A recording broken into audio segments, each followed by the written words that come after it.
pemirsa YouTube dan semua yang menonton ini lewat apapun, padahal lewat YouTube toh ya. YouTube toh, ini masih YouTube toh Mas. Ya. Kita ini dari GKJ Ngesrep. Betul. Yes. Nah, kita ini ngapain sih kita? Mau ngapain sih ini kita? Kita itu mau tanya-tanya, ngobrol-ngobrol santai sama bintang tamu. bintang tamu kita. Bintang Tamu bingung ya mau ngomong apa Iya. ya. Bintang tamunya ini sangat spesial ya. Sangat spesial sampai kita mendatangkan dari gereja kita sendiri. Dari gereja kita sendiri. Gereja kita, Oh, iya. Lokal ini ya bintang tamu lokal. ya. local pride. Perkenalan dulu. Tak kenal maka tak kenalan. Kenalan sih yo bener. Oke, boleh. Saya namanya Dewa. Ini namanya Mas Abel. ini. Dan saya Agita. Nah, kita ini mau membuat konten. Betul, Buat betul, konten. betul. Kita malah betul. cerita dulu ya kalau kita mau bikin konten ya. Pokoknya ini konten ya guys, ini konten di YouTube pokoknya, oke. Jadi kontennya, kontennya ini kita mau ini namanya podcast kalau bahasa Inggris, kalau bahasa Indonesia Wawancara. Apa? Siniar. wawancara. Siniar. Ih, bahasa Inggrisnya interview. Interview. Oh. Kalau podcast bahasa Indonesianya siniar. Baru pertama Siniar. kali denger loh Mas ini. Ya, Siniar kamu ini. kurang update. Oh, kamu. baru pertama dengar? Iya. Iya, sama. Jadi kita di sini mau membahas-bahas tentang topiknya di episode pertama ini, apa itu gereja. Kita akan membahas gereja 5W1H gereja. 5W1H. W yang pertama. What? Yang kedua. Where? Yang ketiga. Who? Yang keempat. When? Yang kelima. Why? Hanya Hani apa? Hani itu how. how? ya, Kapan? Agak lupa ya ini. How kok kapan? Oh, kapan?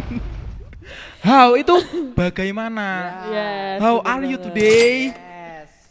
Kabarnya baik semua ya, ini pasti baik. Puji Ya. Tuhan baik dong. Silakan ini perkenalkan Mas Abel ini katanya dekat banget dengan bintang tamu kita. Betul. Dekat duduknya. Ya. Dekat duduknya. Oke, teman-teman, langsung saja kita perkenalkan bintang tamu kita. Mas Pendeta Antonius Jati. Kurang siji Antonius Prasetyo Jati. Yo Mas, silahkan. Halo teman-teman atau saudara-saudara atau siapapun kita lah. Kenalin aku Jati, pendeta GKJ Ngesrep. Terus gimana? Yo. Iya itu ya. Kesibukannya sekarang ngapain sih Mas selain berpendeta? Langsung ya. Kesibukannya Mas Jati apa? Iya. Sebagai pendeta untuk kesibukan dalam arti kegiatan dan berbagai hal yang dilakukan. Pertama tentu di gereja lokal dalam arti ini GKJ Ngesrep sendiri. Ya persiapan materi khotbah, beberapa konsep pelayanan dan juga pelayanan lain, termasuk juga mungkin kalau diundang di gereja lain untuk menjadi pembicara, dan juga ini yang mungkin belum diketahui atau sudah diketahui tapi belum disadari jemaat GKJ adalah bahwa pendeta itu keberadaannya itu selain pendeta sebagai pendeta gereja lokal, tetapi juga pendeta di klasis dan juga di sinode. Jadi ada 3 kalau dibilang wadah di dalam pendeta itu berkarya dan juga melayani gitu. Oh, berarti tidak hanya menjadi pendeta Di GKJ Ngesrep saja. tapi juga di klasis dan sinode. Dan sinode itu tadi. Yoi. Jadi Mas Pendeta Jati, kita ini dari GKJ Ngesrep, kenapa sih mau bikin podcast ini, kenapa sih? Ini karena dari tim multimedia itu ingin menggerakkan potensi-potensi pemudanya yang mau berkarya. Contohnya lewat podcast ini, kita punya nanti ada konten-konten yang lain ya. Ditunggu saja ya. Ya. Tetap. Di sini. Iya. Di sini. Jadi mungkin niatnya tetap untuk mendekatkan relasi antar jemaat. Jadi biar pemuda dan yang lain tuh bisa tetap relasinya terjalin dengan baik gitulah. Betul. Salah satunya dengan membuat podcast ini. Nah, ini menjadi gebrakan baru ya Mas Dewa. Gebrakan baru. Untuk tim Mulmed. Kan biasanya tuh kita membuatnya tuh kayak cover-cover lagu. Cover-cover lagu. Gitu. Kita mencoba gebrakan baru ini ya, membuat podcast langsung. Iya. Nah, jadi ini juga salah satu konsep kita untuk mewartakan kabar gembira. Kabar gembira enggak cuma lewat secara langsung lewat datang ke gereja, tapi juga orang-orang yang di rumah bisa nonton lewat YouTube juga. Nah, gitu. Mas Jati nih. Pertanyaan pertama. Tadi belum ku jawab. Oh iya. Oh, udah ya. Sudah, Ding. Oh belum. Udah Ya terjawab ini sendiri tidak ya. pertama-pertama banget sih. Mas Jati ini kan berarti seorang pendeta, berarti memiliki dasar pendidikan apa? Teologi kah atau Yang lain-lain saya tahu sih biasanya teologi ya biasanya ya. Saya tahu ya. Iya. Kalau Mas Jati ya Pak berarti. Ya, untuk latar belakang pendidikanku sendiri, aku dari Universitas Kristen Duta Wacana di Jogja. Nah, mungkin ini yang belum diketahui oleh semua orang ya, atau kebanyakan orang, bahwa waktu aku kuliah dulu fakultasnya adalah teologi. Nah, tetapi kalau kita di kampus kan tidak hanya fakultas, tetapi prodi, program studi. Nah, program studinya, nah ini agak asing untuk kita, nama program studinya itu adalah filsafat keilahian. Nah, kenapa kok filsafat keilahian? Sebelumnya mungkin aku nggak tahu menau secara detail, tetapi kayak kakak tingkatku yang sebelum-sebelumnya itu, ketika mereka lulus dari sarjana, mereka gelarnya SSI, Teol, Sarjana Sains Teologi.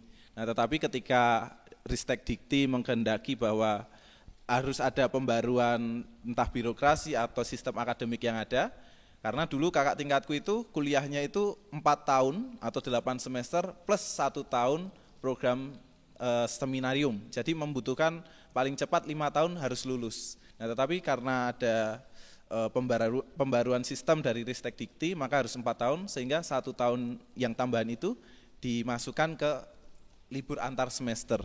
Sehingga termasuk juga untuk gelar pendidikanku itu ganti dari SSI menjadi SFil, Sarjana Filsafat. Sarjana Filsafat. Begitu. Itu latar belakang pendidikan formal. Tapi yang informal dan biasanya ya paling cuma baca-baca apa yang bisa dibaca aja gitu. Koran ya. Enggak juga sih. Oh, koran elektronik iya Koran ya. elektronik. Korel. Koran elektronik. Oke. Mungkin tadi kan Mas Pendeta kan sempat ngomong kalau ada perubahan gitu ya. Tapi sebenarnya dipelajarin sama atau enggak sih? Maksudnya untuk yang dipelajari antara dulu waktu masih teologi sampai sekarang sudah berubah jadi filsafat itu apakah ada perbedaannya mungkin? Mungkin lebih ke tentu perubahan ada, tetapi mungkin tidak terlalu signifikan ya, tidak terlalu banyak, tetapi hanya beberapa bagian.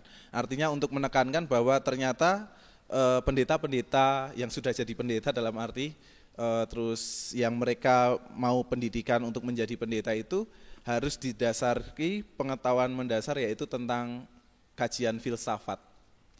Nah, kalau yang dipelajari apa saja ya tidak hanya filsafat pun itu banyak, ada filsafat timur, barat, filsafat apalagi ya, filsafat Cina, filsafat India, filsafat postmodern dan sebagainya, itu banyak. Tetapi yang selain bidang filsafat itu adalah konseling pastoral, itu ada hubungannya tentang ilmu psikologi.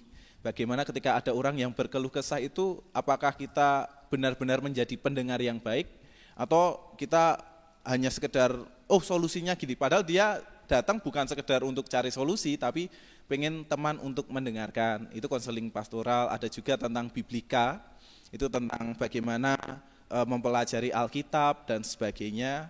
Terus ada juga, aku kok lupa ya? Enggak. Maksudnya tentang kajian sosiologi, di sana bagaimana membaca kecenderungan masyarakat dan sebagainya. Lalu ada juga pengetahuan mendasar yang lain. ya seperti pengetahuan alam dan sebagainya itu. Oh, berarti lengkap. Kompleks Paket banget ya yang dipelajari paket nah. Komplit iki. komplit jerit. Karetnya 2 iki, komplit. Karetnya tuh spesial tuh itu teman. Spesial. Oke. Jadi Mas Jati ini menjadi pendeta di GKJ Ngesrep tahun 23 2023. 10 November. 10 November 2023. Hari pahlawan. Hari pahlawan. Iya, pahlawan kesiangan. Oh, pahlawan. Aduh. Enggak. Nah, berarti kan Mas Jati ini sudah sekitar 2 sampai 3 tahun ya di 3 tahun akhir September tahun kemarin. Ya, masuk ke tahun keempat ini. masuk tahun keempat ini ya, 2025 ini ya.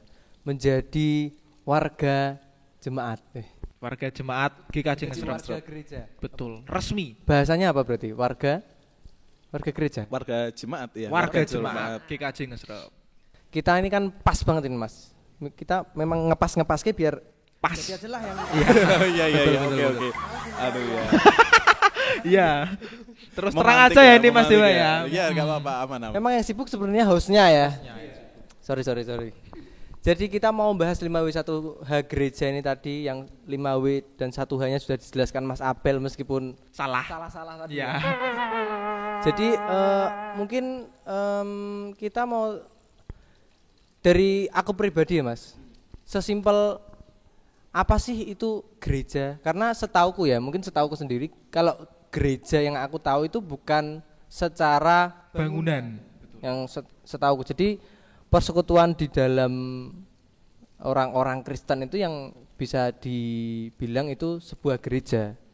Nah, kalau menurut Mas Jati apa sih gereja itu?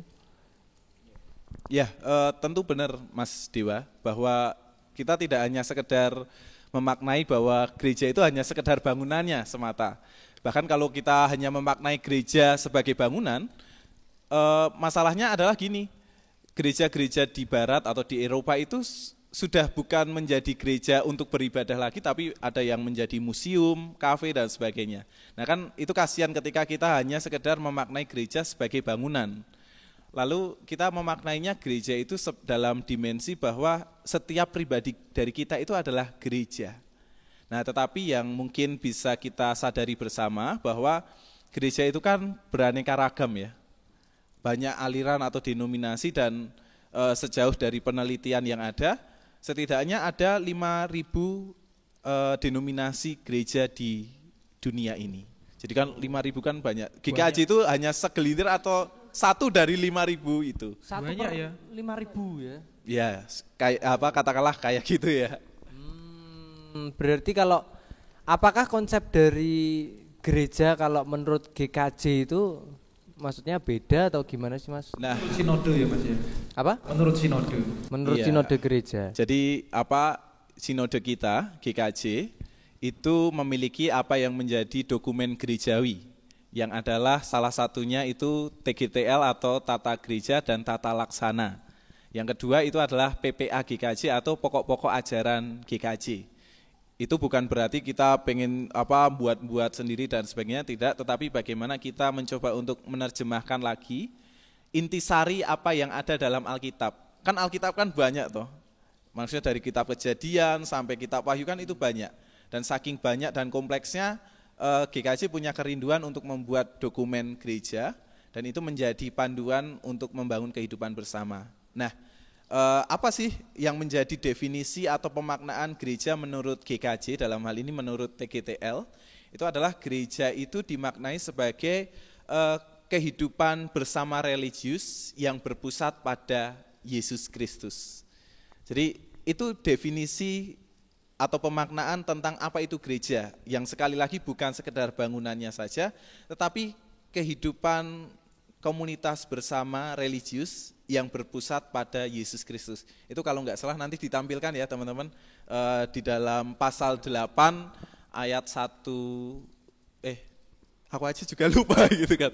Ya pokoknya di dalam TGTL nanti bisa kita lihat nih definisinya. Itu ya nanti editornya tolong ya nanti Iya, dikasih tolong. ini biar Kasihanilah teman-teman- kami. Kasihanlah kami Tor. Iya, Tor. ini biar nanti yang menonton bisa tahu semua. Ya itu tentang apa definisi kalau kita menjawab salah satu W-nya Mas Abel tadi, what-nya adalah what-nya ya. What? What? What? So what? Whatever. Gereja adalah yaitu sekali lagi kehidupan komunitas bersama religius. Artinya kita nggak hidup sendirian. Kita hidup bersama, tidak hanya bersama tetapi di dalam kebersamaan, tapi harus ada pusatnya. Yang adalah Tuhan kita Yesus Kristus. Itu definisi gereja menurut GKJ. Oh, iya iya iya. Berarti kalau misalnya kita pagi-pagi ke gereja yuk, itu bener apa salah Mas berarti sebutannya? Kan orang mikirnya ke gereja bangunannya gitu. Berarti gitu itu ya? salah dong kalau gitu ya. Sebutan itu. Ya mungkin tidak salah-salah amat ya, Tidak tapi salah, untuk merujuk pada tempat ya benar, untuk merujuk pada aktivitas di mananya benar, tetapi ini yang juga harus disadari bahwa kita tidak hanya sekedar memiliki gereja, tapi kalau dari definisi tadi, bagaimana setiap kita itu menjadi gereja bagi sesama, bagi diri kita sendiri gitu. Jadi ajakannya, yuk kita pagi ini ke gereja, tapi yuk tiap hari kita berproses menjadi gereja. Oh, Cie, panjang lah. tiap hari ya, gak cuma hari Minggu ya teman-teman. Yoi guys. Kita selalu bergereja, Bergereja, berproses dalam gereja. Itu tadi. Menjadi gereja, Pak. Jadi gereja, itu maksudnya ya. Artinya kehidupan kita berpusat pada Kristus itu. Artinya adalah itu proses menjadi gereja. Ya. Ini soalnya aku tuh pernah baca ya Mas. Ini kalau nggak salah ya, sorry untuk teman-teman yang tahu dan Mas Jati yang tahu. Nek setauku, gereja itu kan sebagai tubuh Kristus. Yoi. Menurut aku pernah baca pokoknya. Di mana bacanya Mas? Gimana itu? Di mana ya? Disitulah pokoknya. Aku lupa banget. Itu maksudnya apa ya? Aku belum nyampe. Yang dimaksudkan gereja adalah tubuh Kristus tuh kayak gimana sih Mas? Nah, mungkin aku ingetin ke Mas Dewa, mungkin ya ada di dalam beberapa tulisannya Rasul Paulus. Salah satunya juga di 1 Korintus pasal 12 kalau nggak salah, bahwa kita ini adalah sesama anggota tubuh Kristus dan Kristus adalah kepalanya. Jadi setiap kita ini adalah anggota tubuh, artinya ada yang jadi tangan, ada yang berperan jadi kaki, ada yang berperan jadi ya berbagai anggota tubuh lain. Artinya di sana kalau kita menyadari setiap kita adalah anggota tubuh Kristus, artinya satu anggota dengan anggota lain terhubung enggak sih? Terhubung karena kita itu satu dan Kristuslah yang menjadi kepala tubuh itu atau kepala gereja itu sendiri. Oh, berarti yang aku garis bawahi yang dari tadi kan kita bahas apa itu gereja kan, berarti kan selalu ada kesinambungan satu dengan yang lain. Iya, Berarti kebersamaan itu, kehidupan bersama itu. itu. Selalu bersama orang-orang lain terus berkumpul dan berpusat kepada Yesus Kristus tadi ya. Iya. Oh, ya. Itu. Mungkin kalau dari apa tadi kan udah ya. Apa itu gereja udah jelas gitu ya. Lanjut lagi ini. Sudah jelas kamu Sudah jelas dong, deket langsung ini. Masuk sini loh ini loh. Info pusat. Pusat. Kristus tadi ya, Yesus Kristus tadi Yoi, pusatnya ya. pusatnya, dekengan pusat. Oke Mas, jadi kita mungkin lanjut aja ke pertanyaan selanjutnya. Iya, Lanjutkan.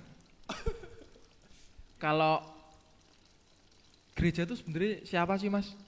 Kita ini apa enggak termasuk gereja?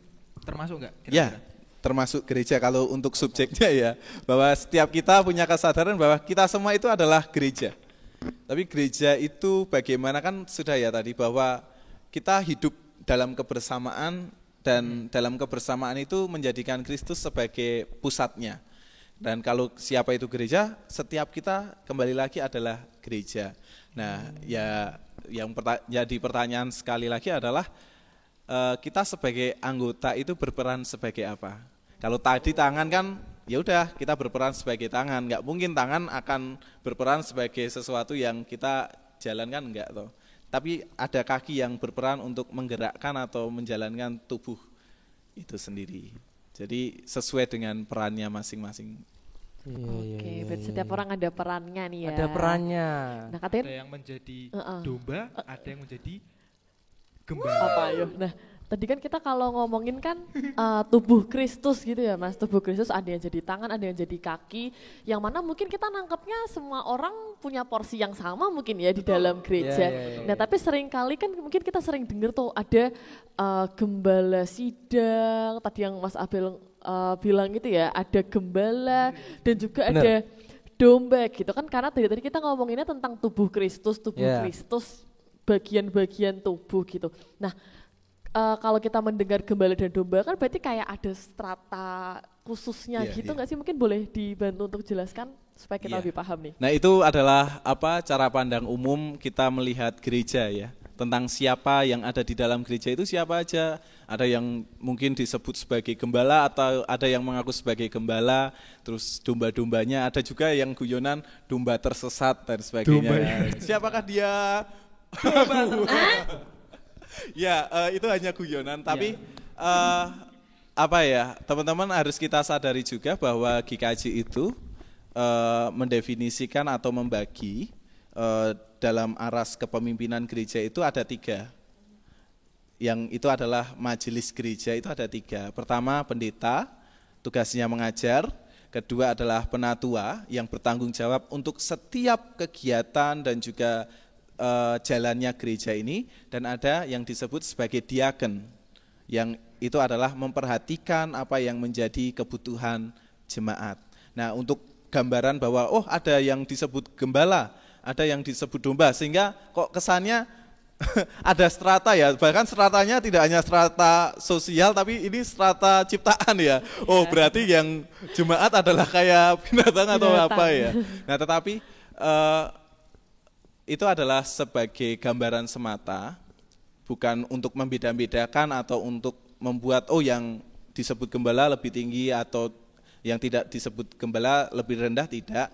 Tapi semangat kita adalah seperti yang dikatakan oleh TGTL pasal 8 ayat berapa lah ya, lupa lah, itu mengatakan bahwa justru setiap warga jemaat itu adalah gembala bagi dirinya sendiri dan bagi sesama, dan dilanjutkan bahwa Tuhan Yesuslah yang menjadi gembala agungnya. Gitu teman-teman. Bukan gembala itu, pendeta itu bukan diartikan sebagai gembala. Dan terus kita gitu jemaat ya. adalah dombanya itu berarti bukan Tidak hanya terbatas pada itu, tetapi bahwa keyakinannya adalah siapa kita itu artinya kita menyadari kita juga gembala. Artinya gembala itu tugasnya apa teman-teman? Menuntun, membimbing, memelihara. Nah, kita juga punya tanggung jawab untuk melakukan tugas penggembalaan itu untuk diri kita, sehingga kita tidak menjadi domba-domba tersesat. Betul. Dan juga untuk menjadi gembala bagi sesama ketika ada sesama yang mungkin sedang tersesat, sehingga kita coba untuk arahkan, bimbing, tuntun, dan perhatikan mereka untuk melihat ternyata ada satu gembala agung, yaitu Tuhan Yesus Kristus. Itu teman-teman. Ternyata kita ini bukan cuma domba, guys. Kita juga gembala. Kita gembala.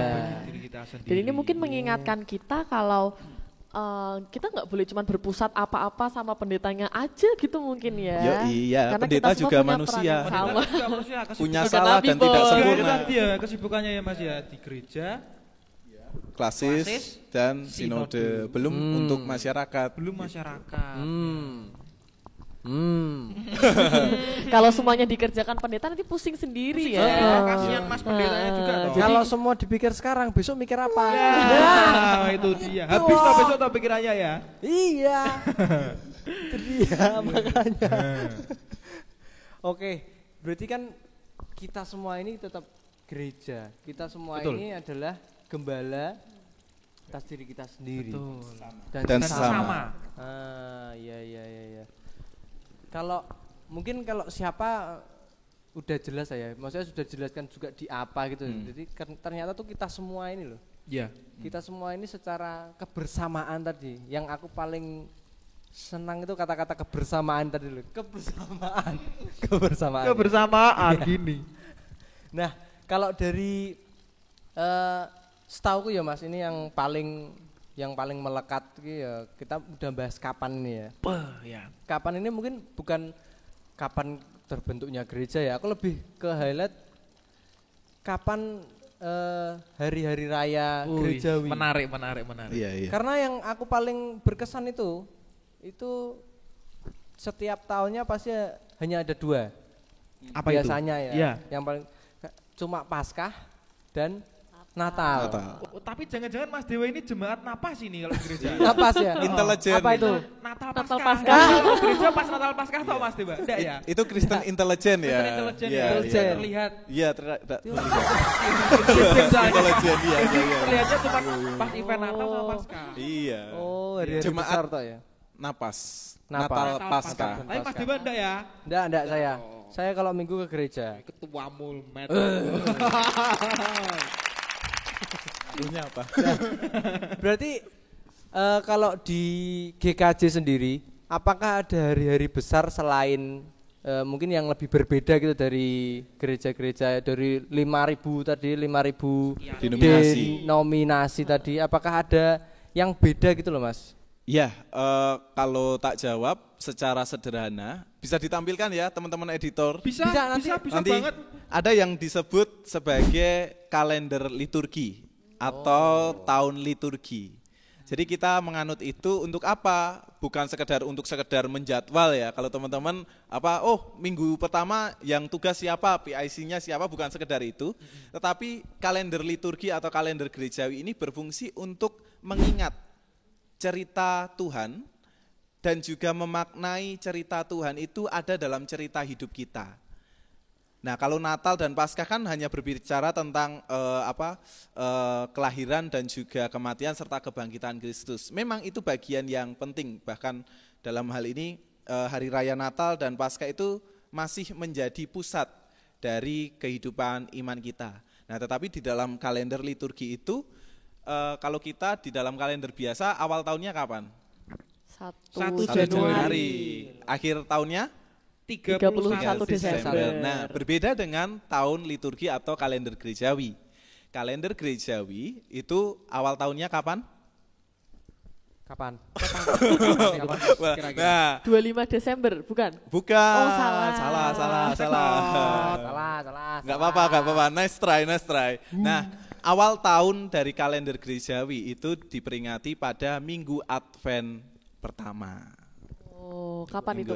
Tanggalnya itu kapan itu? Ya, tanggalnya bisa berubah-ubah ya, tetapi itu biasanya itu adalah patokannya kalau Natalnya itu 25 Desember ya awal tahun atau Minggu Advent pertamanya 4 ya kurang lebih dalam kurun waktu 4 minggu sebelum Natal itu Minggu Advent pertama. Dan akhir tahunnya kapan? Akhir tahunnya itu adalah ya sebelum Minggu Advent pertama itu yang adalah Minggu Kristus Raja semesta alam. Nah, fungsinya untuk apa? Sekali lagi bukan sekedar untuk tahu kapan ini, tahu kapan gitu, tidak. Tapi untuk memaknai bahwa awal tahun itu kita maknai dengan Advent itu kan identik dengan masa penantian atau pengharapan. Jadi awal kehidupan kita itu harus dimulai dengan sebuah pengharapan. Tentang apa sih yang kita nantikan? Yang kita nantikan apa? Dan siapa? Ya di akhir tahun kalender itu yang adalah Kristus yang menjadi Raja atas semesta alam ini. Gitu Mas Mbak. Nah untuk harinya apa aja? Banyak, ada kalau sebelum Natal itu ada minggu-minggu Advent. Kalau besok ini kan kita udah lewat Natal dan mau ke Paskah. Nah sebelum Paskah itu ada yang disebut sebagai minggu-minggu Prapaskah. Itu dimulai sejak ibadah Rabu Abu. Gitu. Oh, Rabu Abu tahun ini berarti kapan itu berarti ya? 5 Maret. 5 Maret. Iya. Nah, Sebelum 5 Maret. Ya, sebelum Rabu Abu itu ada yang disebut sebagai Minggu Transfigurasi. Kita tahunya Transformer kan? Sulit ya istilahnya ya. Transmigrasi. Oh, Transmigrasi. Oke. Trans Studio. Ah iya, transformasi, tran apa? Apa ya? Terancam, Mbak. Trans Semarang. Ya, Oke, ya. Jadi gini. Terus ada Minggu Transfigurasi itu apa? Nah, ceritanya tentang ketika Yesus mengajak murid-murid kesayangannya, siapa saja? Ya Siapa udah ya? nanti dilihat di Alkitab ya. Nah, Nanti kita cek. 3 murid kesayangannya, Yohanes, Yakobus dan Yombuh sopo meneh gitu. Yosua. Ya itulah. Bukan. Salah toh. Nah, itu berdoa, mengajak berdoa dan Tuhan Yesus naik gunung. Nah, di naik gunung itu Tuhan Yesus semacam terjadi perubahan wajah dengan cahaya terus pada saat itu murid-murid bertanya, "Oh, ya Tuhan, kami siapkan 3 tenda. 1 untukmu, 1 untuk Musa, 1 untuk Elia," gitu kan. Padahal kan dalam hal itu ada sebuah, ya mungkin entah bayangan atau apa ya, ada sebuah perubahan wujud di sana. Bahwa wajah Kristus saat itu berkilau terus didampingi 2 sosok perjanjian lama yang cukup beken dan terkenal, yaitu Musa dan juga Elia. Nah, tidak hanya transfigurasi, ada lagi yang disebut sebagai Minggu Palma. Minggu Palma itu adalah memperingati di kisah Alkitab ketika Yesus masuk di gerbang Yerusalem sebelum Yesus dikhianati oleh Yudas Iskariot, dan kita biasa memperingatinya di Kamis Putih. Kamis Putih. Kamis Putih itu kan perjamuan terakhir, dan sebenarnya Tuhan Yesus sudah tahu muridnya yang bernama Yudas Iskariot ini mau mengkhianatinya, tapi ya sudahlah, karena kasih itu kan mencintai hingga mati gitu kan, sampai terluka gitu. Nah, terus ada Jumat Agung, Sabtu Sunyi, dan juga Minggu Paskahnya. Terus setelah itu 40 hari setelah Minggu Paskah atau Paskah Rayanya itu ada yang disebut sebagai hari kenaikan Yesus Kristus ke surga. Terus ada Minggu Pentakosta. Pentakosta itu 50 hari setelah kebangkitan Yesus itu. Dan juga ya beberapa minggu lain yang diperingati dalam peristiwa gerejawi gitu. Cukup banyak ya ternyata ya. Itu ya teman-teman. Terlihat nih 3 hostnya tadi cuma ya. Karena kita mungkin baru tahu ya, baru terlihat pikir Iya, ternyata terlihat trans itu tadi ya. Ini orang-orang kru di sini juga. Semua. Oke. Nah, tadi kan mungkin ternyata cukup banyak ya Banyak. hari-hari gerejawi gitu. Tapi kalau di GKJ Ngesrep sendiri ada nggak sih ya sebenarnya perayaan khususnya gitu untuk merayakan, mungkin di luar Natal sama Paskah itu kan standar ya, pasti ada lah ya perayaannya. Tapi Ya. kalau yang minggu-minggu apalah tadi ada yang transfigurasi dan macam-macam itu ada nggak sih? Nah, itu sebenarnya ada, tetapi belum terlalu menjadi bagian yang dirayakan bersama atau jemaat. Katakanlah Minggu Transfigurasi, Minggu Kristus Raja, ya udah paling pol mungkin ketika berganti dekorasi dan sebagainya. Tetapi kita harus seperti yang kukatakan di awal tadi, bahwa tujuan adanya kalender liturgi atau kalender gerejawi itu untuk memaknai peristiwa Tuhan atau cerita Tuhan, dan juga cerita kita sebagai umat Tuhan ketika Tuhan ada dalam cerita hidup kita. Bahwa di sana Tuhan tidak hanya lahir di Natalan doang atau bangkit di Paskah doang, tetapi sepanjang kehidupan dan perjalanan Kristus dan perjalanan umat itu terekam atau terceritakan di dalamnya. Iya. Mungkin kalau kapan nih ya, Mas? Maksudnya kita kan ibadah hari Minggu, ibadah mingguan hari Minggu lah ya. Tapi kadang tuh mungkin sebagai manusia biasa ini saya, kadang itu kalau hari Senin sampai Sabtu tuh kayak kayak seakan-akan tuh lupa kita hidup bergereja kadang ya. Jadi cuma ingatnya pas Kayaknya kalau Minggu ke gereja gitu ya. ya. Tadi kata-kata manusia. Nah, Bukan Nabi Boy. Nabi pun juga manusia, boy. Gue salah. Berarti gue salah. Sorry. Tadi kan kalau kata Agita, ayo kita ke gereja, itu kan cuma ada kata-kata itu biasanya hari Minggu ya. Jadi kadang kalau Senin sampai Sabtu tuh kayak ya hidup duniawi ini aja, kayak Bingar-bingar dunia ya. Bingar-bingar duniawi. Berarti kapan sih kita harus hidup bergereja itu, Mas? Apa setiap hari Minggu atau cuma weekend aja? Ya, nah ini menjadi kesadaran baru bagi kita, bahwa kembali lagi bahwa kita tidak hanya PR-nya ke gereja dalam arti bangunan atau tempat, tetapi menjadi gereja. Menjadi gereja itu adalah proses keberadaan kita untuk membangun diri. Siapa sih kita? Kalau tadi apa itu gereja? Kita tahu bahwa kehidupan bersama berpusat pada Kristus. Nah, artinya bagaimana kita menjadi gereja? Bagaimana kita itu kalau gereja itu bagaimana toh teman-teman? Gereja itu kan bahwa di dalamnya itu adalah kita menyadari bahwa itu adalah rumah Tuhan. Betul. Artinya Tuhan menyambut kita di sana, Tuhan menerima kita apa adanya. Nah, permasalahannya adalah bagaimana menjadi gereja setiap hari adalah bagaimana kita dalam setiap laku hidup kita menjadikan Kristus sebagai pusatnya. Kalau misal ada mungkin orang yang dibully, wah kita ingat tidak hanya diajak untuk ke gereja hari Minggu, tetapi menjadi gereja setiap hari.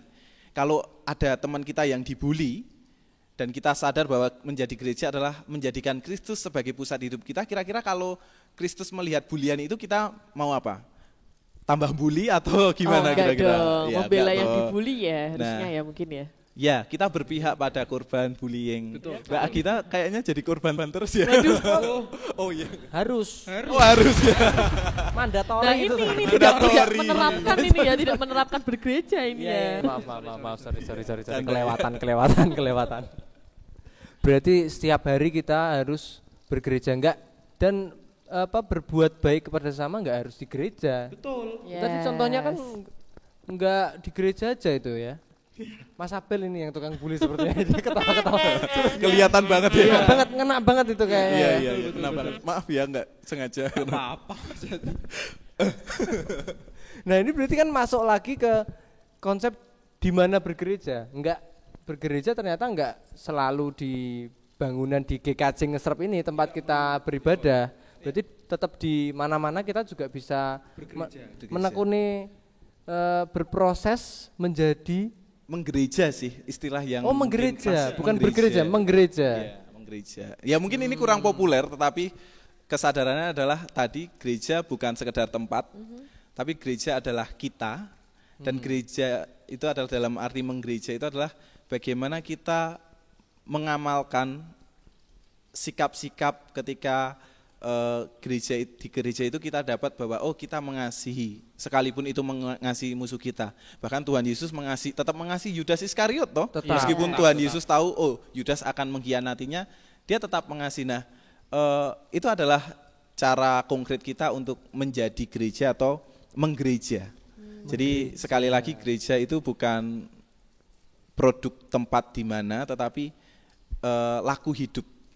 Bahwa itulah panggilan kita sebagai gereja, sebagai perpanjangan tangan Allah untuk dunia ini. Gitu. Ya. Gak ada batasan waktu dan batasan tempat ya, berarti dimanapun, kapanpun kita harus menggereja. Menggereja itu tadi. Mungkin kalau dari pertanyaan pribadi lagi nih ya. Kamu kayaknya banyak masalah. Banyak masalah. Ini Mas, ya. saya dari kemarin diam aja karena untuk menyiapkan hari ini semua tak tanyakan ini. Bukan Enggak ngomong-ngomong loh Mas sama semua. Sampai ngomong bukan apa karena laki-laki nggak bercerita ya. Ya, Tetapi apa? Lagi mana tetapi? ganggu gue. Jadi gimana ya? Penyebaran kita bicara GKJ ya ini tadi. GKJ ini apakah selalu terpusat di Jawa semua gitu apa di luar Jawa itu ada nggak sih GKJ?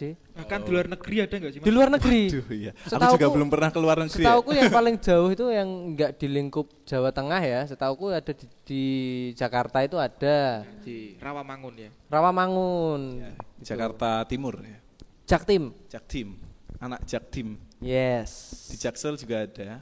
Jaksel. Oh, Jaksel ada. Iya, kalau kita berbicara tentang GKJ secara teritori, memang itu hanya terbatas di Pulau Jawa.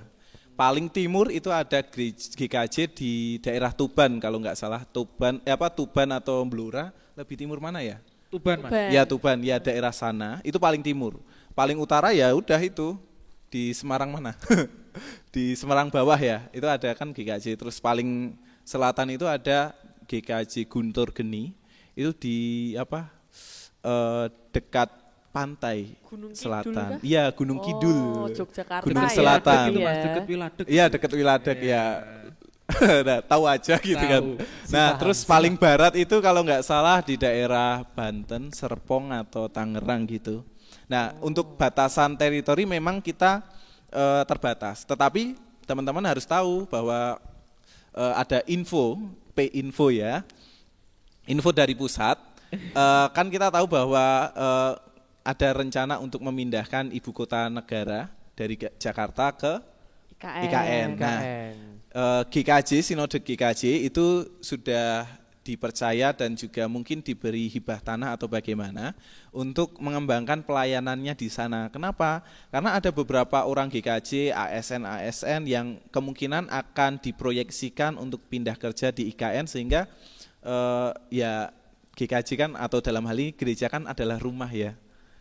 Gereja kan bukan bioskop ya. Kita bosan ke sini bisa ke sana dan sebagainya. Gereja itu adalah rumah. Bayangkan teman-teman keluar rumah dan teman-teman kan tentu ada suasana rindu rumah. Dan entah nggak tahu apakah akan ada disebut GKJ IKN atau apa, kurang tahu, tapi kita menunggu info dari pusat.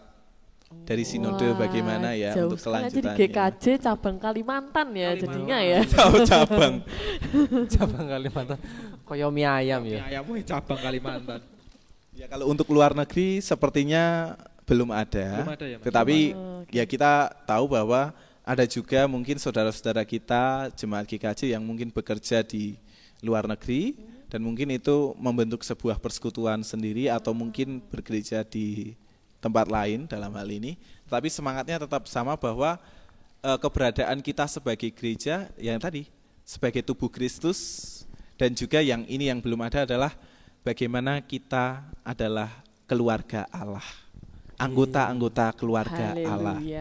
Itu tadi di luar negeri tadi ya. Ya siapa tahu habis ini ada GKJ Amsterdam gitu. Woi, amin. Abel ini kecilnya di Amsterdam dia. Amsterdam Arena. Dia kan bisa bahasa Belanda dia. Gimana? Bahasa Belandanya orang ngerti apa? Apa? Enggak tahu. Rafael Strike. Ini agak ngarang ya ini ya. Bercanda ya pemirsa. Dipeksa. Terus tapi berarti sebegitu pentingnya ya iya, Mas. menggereja itu Penting. tadi ya. Berarti kembali lagi kan kita enggak setiap hari. Kita harus setiap hari menggereja berarti ya. Benar. Dan istilahnya ternyata tanpa kita sadari kita udah menggereja tadi. Mungkin enggak lingkupnya di area GKJ atau gereja kita, tapi ya itu termasuk sifat menggereja tadi. Oh iya. Dan juga tadi ada yang kelewat ternyata bahwa gambaran gereja itu bukan sekedar tadi gembala domba atau bukan sekedar sebagai tubuh Kristus, tetapi ini yang harus kita sadari bersama, tetapi kita mengulang-ulang dengernya bahwa setiap kita adalah anggota keluarga Allah. Kenapa kok gitu? Ya bukankah ada sebuah pandangan bahwa atau sebuah slogan atau apa ya aku nyebutnya, kita ini adalah anak-anak Allah. Anak-anak Tuhan. Iya, anak-anak Allah ya. Oke, anak-anak Tuhan yang paling populer ya, anak-anak Tuhan. Berarti kalau kita mengaku sebagai anak Tuhan, Mas Dewa, Mbak Agita, Mas Abel mengaku anak Tuhan, berarti kita adalah sesama anak dan sesama anak itu adalah saudara. Yes. Oh, gitu. Berarti sebenarnya ya enggak serumit itu ya, berarti tetap sangat sederhana. Karena ini kan adalah gambaran rumah ya, Mas. Kan ini kan adalah gambaran rumah bahwa keluarga itu ada di rumah dan gereja itu adalah rumah. Betul. Artinya yang di dalam rumah itu adalah ya anggota-anggota keluarga. Tetapi Kristus yang menjadi kepala anggota keluarga itu. Gitu. Oke, berarti gereja adalah keluarga juga ini ya. Nah, tapi kan tadi kan kita sering dengar kalau menggereja atau bergereja itu kan bisa dimanapun dan kapanpun ya. Nah, tapi nih pernah lah maksudnya adalah mendengar gitu kan teman-teman di luar sana yang kan kita adalah gereja, kan kita itu bergereja, kita menggereja, berarti kita nggak perlu dong datang ke gereja ke gedung gereja untuk ibadah, kan kita udah gereja. Nah, kalau kayak gitu gimana itu Mas tanggapannya? Iya tuh Mas, gimana? Wah, pertanyaan sulit ya. Ya Mas ya. Iya. Sulit ini. Ya, jadi teman-teman kesadarannya adalah gini, bukan berarti kita mencoba untuk memisahkan aktivitas atau kebiasaan atau keberadaan kita sehari-hari dengan ibadah di gereja. Itu kedua hal itu sama-sama penting. Kenapa? Karena gereja itu kan adalah menjadi bagian dalam kita bersama-sama belajar tentang Tuhan Yesus. Ya tentu kita belajar tentang Tuhan Yesus bisa di mana saja. Tetapi kesadaran kita bahwa menggereja itu adalah yuk kita ke gereja. Enggak, kenapa? Lah tiap hari udah menggereja, loh bukan dalam arti terus terpisah gitu, enggak. Tapi kita menggereja itu adalah sebuah kerinduan kita berjumpa dengan sesama saudara. Oh, Gitu. Lah kan kalau di dalam rumah atau di kehidupan masing-masing kita di sekolah, di kampus atau di pekerjaan kan kita kan belum tentu berjumpa dengan mereka setiap hari. Betul. Dan ketika kita bergereja dalam arti ibadah minggu mungkin atau persekutuan doa atau ibadah-ibadah yang lainnya di gereja, kita tidak hanya rindu untuk bersekutu dengan Tuhan, tetapi seharusnya dan sebaiknya ada kerinduan untuk bersekutu dengan sesama saudara. Artinya ibadah itu sederhananya itu bukan upacara agamawi atau upacara religius, tetapi ibadah itu adalah perjumpaan dengan sesama saudara. Di situ kan ada kehangatan, keakraban. Kan cinta itu lahir dari keakraban dan kehangatan, bukan sesuatu yang bersifat formal toh. Gitu. Udah lengkap banget ini tadi ya, kita bahas 5W-nya ya. Tadi H yang terakhir apa Mas Abel? How. Apa tuh? Kita gimana Mas Abel mau bahas bagaimana itu, maksudnya mau bagaimana bergereja atau? Kalau aku tanyanya tuh gimana gereja ini dalam khususnya GKJ Mas menjangkau masyarakat sekitar gitu Mas, caranya. Nah ini pertanyaan ini berdasar sekali karena bahwa pertama tugas gereja itu ada 2 di GKJ ya, yaitu memelihara keselamatan, dan yang kedua memberikan kesaksian keselamatan atau kesaksian Kristus itu tentang cinta kasih Kristus itu kepada sesama atau kepada mereka yang belum percaya. Nah ini adalah tugas pokok menggereja atau tugas pokok kita sebagai gereja. Tugas yang pertama itu pemeliharaan keselamatan ya seperti ibadah itu tadi. Ibadah itu kan memelihara keselamatan. Bukan berarti bahwa kita sudah selamat, wis selesai, tidak, terus nggak usah ke gereja dan sebagainya, tidak. Tapi gereja itu aktivitas kita menggereja, termasuk kita saat ini podcastan, dan juga teman-teman ada yang pegang kamera, pegang lampu, pegang air minum, pegang mic ini. Pegang mic. Ini adalah cara kita memelihara keselamatan dengan mewartakan cinta kasih Kristus, ya kan? Nah, jadi meskipun hal yang kita lakukan mungkin dipandang remeh-temeh, tapi coba kita memiliki kesadaran, pemaknaan bahwa ini adalah cara kita untuk membagikan cinta Kristus bagi dunia. Nah, kalau bagaimananya tentu dalam berbagai bentuk ya Mas Abel. Kalau kemarin biasanya panitia Natal itu ada bakti sosial. Kita pergi ke kunjungan ke panti asuhan atau panti jompo, kita memberikan dukungan, bantuan dan sebagainya. Tetapi yang lebih inti adalah kesadarannya bahwa kebaikan yang kita lakukan bagi sesama manusia, dan juga ini yang lupa, kita harus juga mewartakan kabar baik itu kepada sesama ciptaan. Gitu. Kenapa? Ini kan juga sesama saudara kita. Ya toh? Kan kita diciptakan oleh Tuhan toh. Artinya Tuhan sebagai ibu kita. Dalam arti gini, ibu kan adalah sumber hidup. Dan kita dilahirkan dari rahim yang sama, yaitu rahim ilahi. Sehingga saudara kita itu bukan sekedar sesama gereja, sesama agama, atau beda sesama manusia, tapi juga sesama ciptaan ini. Ciptaannya. Kenapa? Iya. Keprihatinannya kan ini bukan sekedar global warming ya, bukan sekedar pemanasan global, tetapi global boiling, pendidihan global. Ya mungkin untuk seminggu ini kita kedinginan karena hujan terus ya, tetapi kalau kesadaran teman-teman tahu berita di LA ya, LA itu Los apa? Angeles. LA di Los Angeles itu di Amerika itu kan ada kebakaran toh.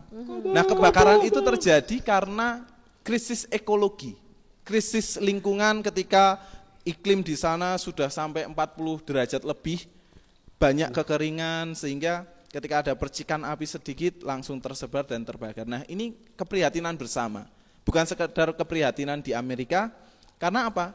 Lah ini kan namanya pemanasan atau pendidihan global, artinya itu kan kenyataan banyak global. tempat ya. Iya, kita dengar berita di Amerika itu juga yang kita rasakan di Indonesia, gitu. Iya. Gitu ya ternyata ya tentang Soalnya di apa ya?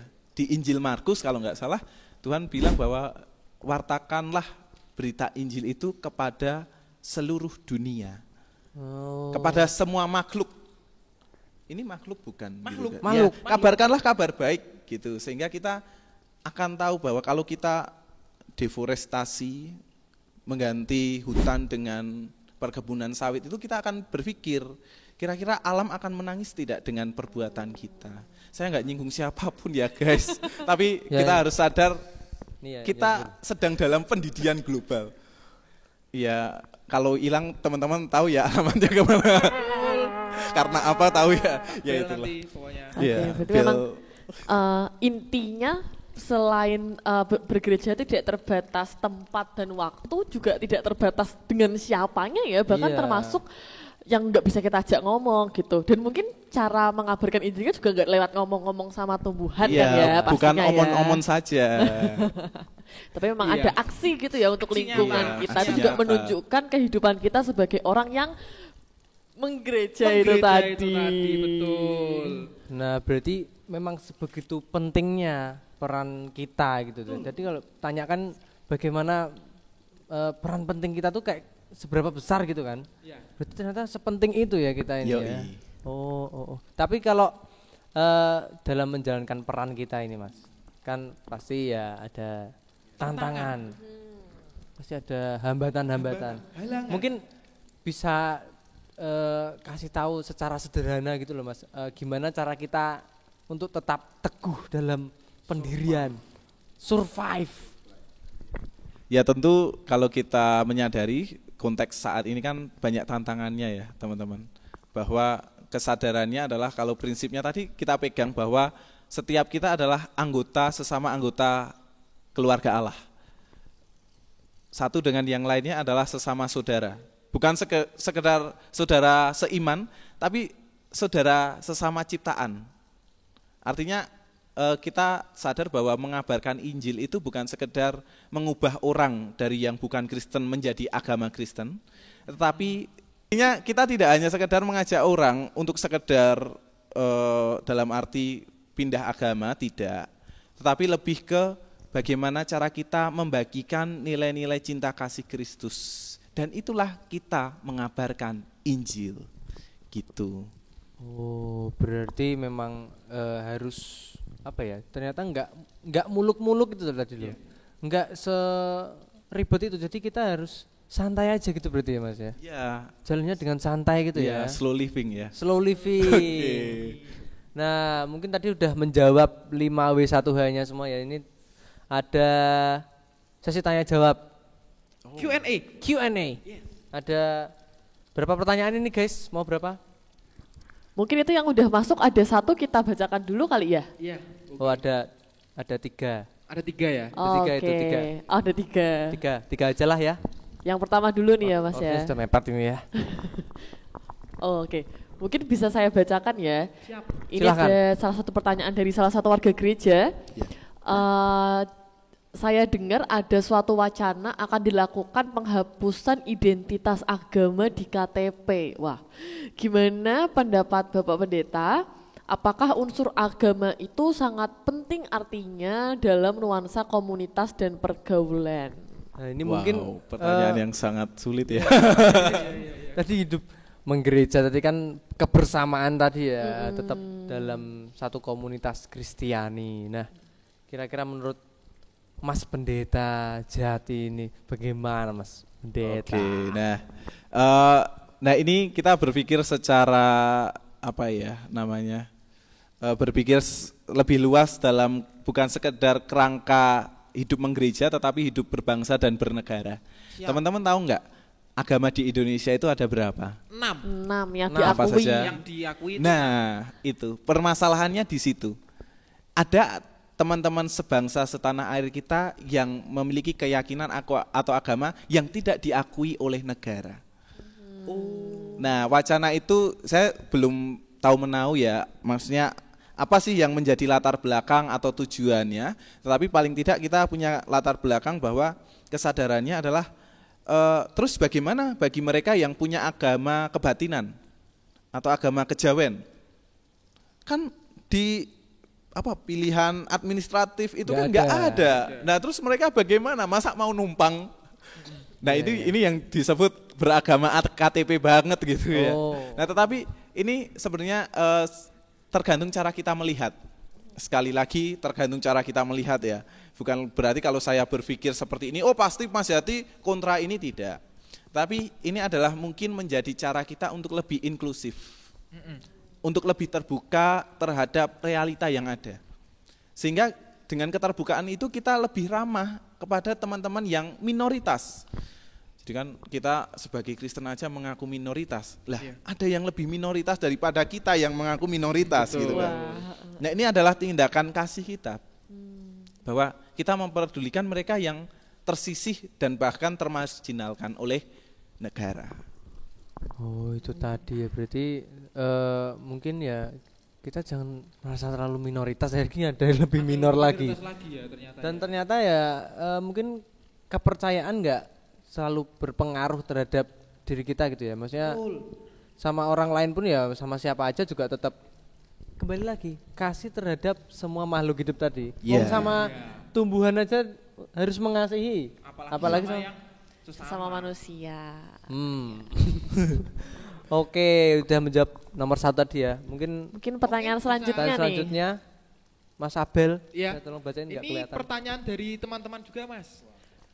Pernah lihat berita viral mengenai pelanggaran pendirian gereja? Pelarangan Mas Abel, pelarangan pendirian. Pelarangan ketutupan lightning ini, pendirian gereja atau pelarangan melakukan ibadah kan Mas. Nah itu kira-kira gimana Mas tanggapannya Mas Jati? Biar kita bisa nanggepinnya kalau misal dihadepin situasi tersebut. Nah ada 2 hal teman-teman yang kita pelajari dalam hal ini ya, dalam wacana atau berita yang viral ini. Yang pertama itu berupa pembacaan atau analisa kita terhadap apa yang terjadi. Ini kan menjadi salah satu contoh bagaimana ternyata masih ada beberapa masyarakat ya. Kalau segelintir kan kecil, kalau banyak masyarakat ya terus berarti yang nggak banyak kan dikit toh. Mungkin beberapa oknum atau pihak yang memperlihatkan ternyata realita kehidupan kita beragama atau berbangsa dan bernegara ini belum ramah-ramah sekali. Nah kan ini mau ibadah ya, artinya mau bergereja, ya pendirian gereja kan juga sudah diatur dalam SKP 3 Menteri juga, harus minimal berapa anggota, dan juga yang menjadi masalah juga adalah pelarangan ibadah dan sebagainya. Ibadah itu kan bagaimana kita mencoba untuk menyatu, menghayati kasih Tuhan ya, dalam perspektif iman kita ya. Dan itu malah dihalang-halangi oleh pihak-pihak yang dalam hal ini tidak ramah dan tidak bertanggung jawab. Ini menunjukkan bahwa ternyata cukup riskan kondisi kita, dan ini bisa melahirkan atau menimbulkan sebuah trauma. Bahwa yang melakukan kan oknum-oknum ini. Tetapi karena yang melakukan adalah orang agama ini, kita trauma pada setiap orang yang agamanya juga seperti itu. Nah ini kan kita harus menyadari bahwa ada realitas sekejam ini ya. Maksudnya ada realita cukup menyedihkan lah. Kita akan tahu toh dasar negara kita semboyan negara kita adalah Bhinneka Tunggal Ika. Maksudnya ya mari kita menghargai perbedaan yang ada gitu loh untuk tetap berjalan bersama membangun bangsa ini. Itu pertama. Bahwa tanggapanku ya sangat menyayangkan.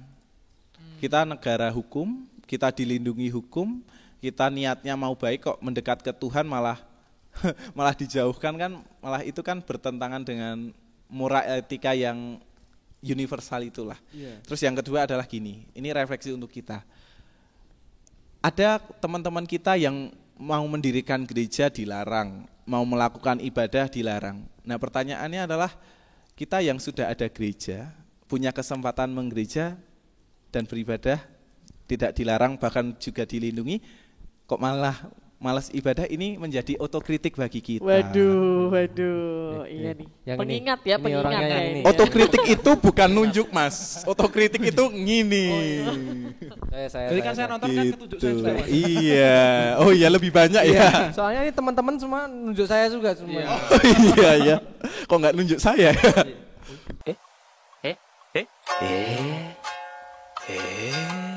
Oh berarti kita harus memanfaatkan ini guys.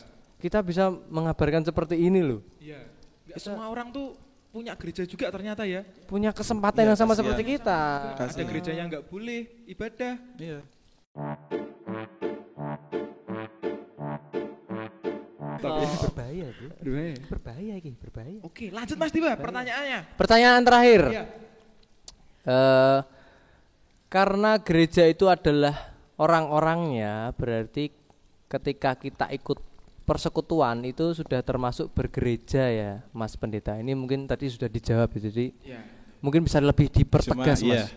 Nah, pertanyaan ini tentu lahir dari sebuah mungkin miskonsepsi ya, pandangan yang mungkin bukan salah atau keliru, tetapi kurang tepat bahwa ini kan mengidealkan bahwa menggereja atau bergereja itu hanya ibadah minggu.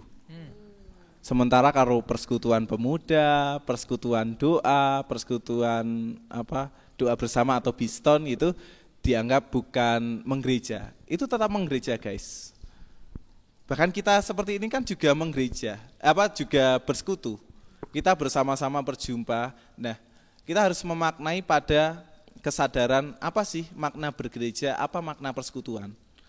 Jadi bergereja itu luas tadi ya, dalam kerangka bahwa kita bertemu dengan saudara kita, dan persekutuan itu adalah semangat. Persekutuan itu kan semangat bahwa kita sebagai sekutu, kita semangat sebagai orang dengan satu rasa, sepenanggungan, kita akrab di sana. Nah, persekutuan itu ibadah minggu itu juga adalah sebuah persekutuan di mana kita bersekutu dengan Allah dan sesama. Nah, apakah kembali pertanyaannya, ketika persekutuan itu sudah masuk bergereja? Iya. Dan di dalam ibadah setiap minggu di gereja itu juga adalah bagian persekutuan. Jadi ibaratnya apa ya? Kayak jinjang lah teman-teman, atau jinjang.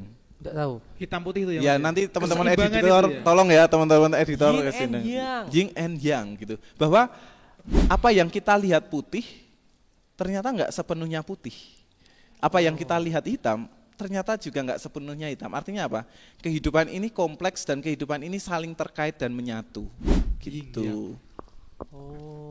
Termasuk di dalam gereja ada persekutuan, di dalam persekutuan kita juga sekaligus menggereja.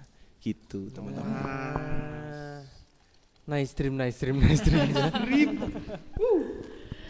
Mungkin ini sih Mas, terakhir Oke. untuk menutup episode kita kali ini ya. Oke. Kalau dari Mas Jati ada pesan-pesan nggak untuk yang menonton ini, dan mungkin kita semua yang ada di sini kan mungkin sudah mendengarnya dahulu ya. Jadi biar ada nggak pesan-pesan yang mungkin bisa Mas Jati kasih ke pemirsa? Ini closing statement atau apa? Closing ya? statement. Oh iya, bisa dibilang Closing begitu. statement. Closing statement Oke. sekalian Mas. Karena tema kita kan tentang gereja ya guys tadi. tema kita tentang apa itu gereja sederhana. Meskipun di 5W1H kan Mas Abel ya, tapi nggak masalah. Tetapi tentang apa itu gereja, jadi closing statementku mungkin hari ini bisa beda dengan hari besok dan sebagainya. Tetapi setidaknya semoga ini bukan menjadi kesimpulan ya teman-teman tentang pemaknaan apa itu gereja, tapi sebagai pemantik. Jadi hanya sebagai batu loncatan ya. Tetapi bukan batu sandungan ya guys, bukan. Batu loncatan atau batu untuk berpijak bahwa gereja itu adalah aku, Tuhan dan sesama yang menjadi kita. Dan kita harus menyadari bersama, gereja atau dalam hal ini tidak ada gereja yang sempurna.